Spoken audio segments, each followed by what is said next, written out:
Hello दोस्त, video में दो पार्ट है। पहला पार्ट तो है जिसमें खुशखबरियाँ 8 कैंडिडेट का पैनल आया है और आठों का 50 नंबर से कम में सिलेक्शन हुआ है। 30 तक तो मिनिमम हुआ ही है, 30.76, और इसमें UR SC OBC का हुआ है। तो रेलवे में 30/100 पे भी नौकरी मिला है, ऐसा एग्जाम्पल मिल गया है। Technician replacement panel RRB Chennai की बात करेंगे।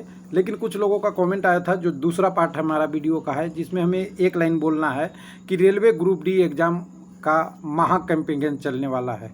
तो दोस्त, मैं पहले भी बोला था, अभी भी बोला हूँ, आपको जो इच्छा है करना चाहिए, क्योंकि ये भारत लोकतंत्र से है, लोकतंत्र वाला देश है। किसी की कोई रिस्ट्रिक्शन नहीं है, आप शांतिपूर्वक सब कुछ कर सकते हैं। कुछ लोग कहते हैं कि आप वीडियो में बना दीजिए, बोल दीजिए, अच्छी रहेगा, हमारे लिए बेहतर होगा। तो दोस्त, सुनाई उसको देता है जो सुनना चाहता है, सुनाई उसको नहीं देता जो सुनना ही नहीं चाहता। यानी आप समझ गए होंगे मेरा कहने का मतलब कि कैंपेन एक भी होता तभी रिस्पांस मिलता जब सुनाई देता सही में। लेकिन कोई सुनना ही नहीं चाहते हैं, तो आप कैंपेन नंबर 1 2 3 4 8 9 20 100 करते रहिए, उसका रिस्पांस जल्दी नहीं मिलता।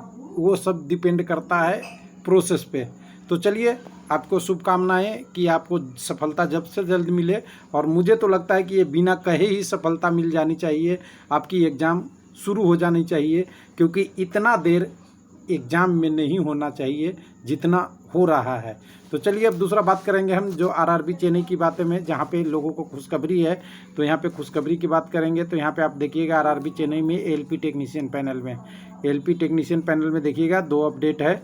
एक है आपका यहाँ पे एक कैंडिडेट, केवल ओनली 1 कैंडिडेट LP में मेडिकल फिट के बाद हुए हैं, उनको पैनल में शामिल कर लिया गया।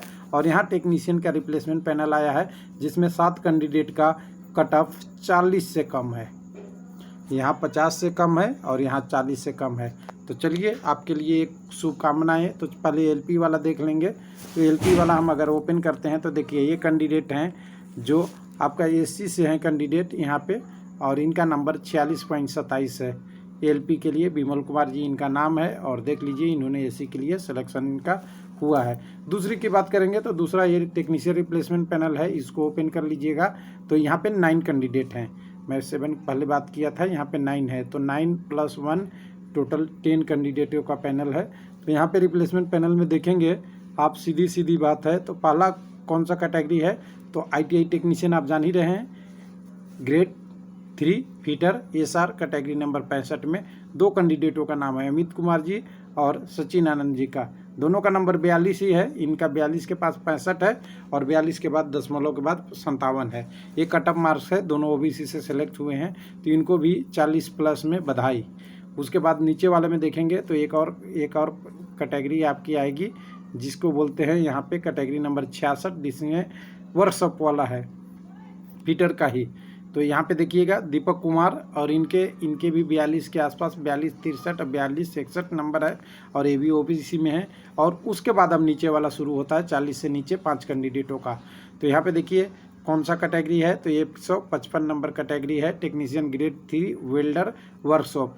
इसमें बहुत सारे पोस्ट NEC भी गया था, आपको पता ही है, नॉट एलिजिबल कैंडिडेट। और एक कैंडिडेट का कमेंट हुआ था कि नॉट एलिजिबल कैंडिडेट क्यों आता है।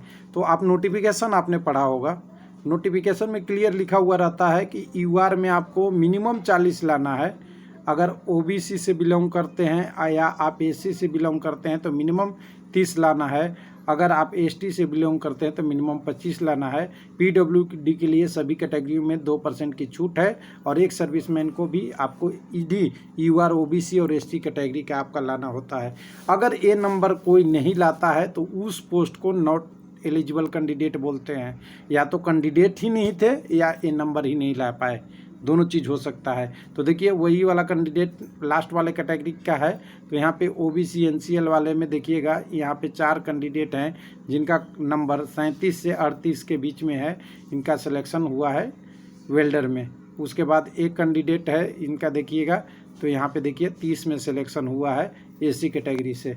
तो ये था पूरा डिटेल, जिसमें कैंडिडेटों को 5 यहाँ, तो टोटल कहें तो पूरी पैनल में 5 कैंडिडेट कितने से, तो यहाँ से 30 से 38 के बीच में, 42 पे करीब 4 कैंडिडेट का नंबर, और एक कैंडिडेट का नंबर 46। ये है आपकी आउट ऑफ 100 स्कोर।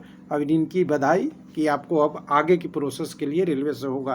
अब चलते हैं रेलवे ग्रुप डी वाले एग्ज़ाम के लिए। तो कहिए दोस्त, मुबारक हो, जल्दी जल्दी आपकी सारी चीज़ें प्रोसेस हो। और ये मैं शुभकामनाएं भी आपको देता हूं कि रेलवे को बिना कहे, बिना देरी किए आपकी एग्ज़ाम डेट घोषित होनी चाहिए, चाहे आपकी ग्रुप डी की हो, एनटीपीसी की भी हो, क्योंकि वैकेंसी 2019 की है और 21 में अगर हम कहें कि अभी एग्ज़ाम नहीं हुआ है तो इससे गलत विद्यार्थी के लिए तो बहुत गलत होगा।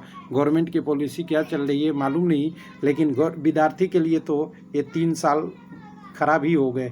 थैंक यू, धन्यवाद।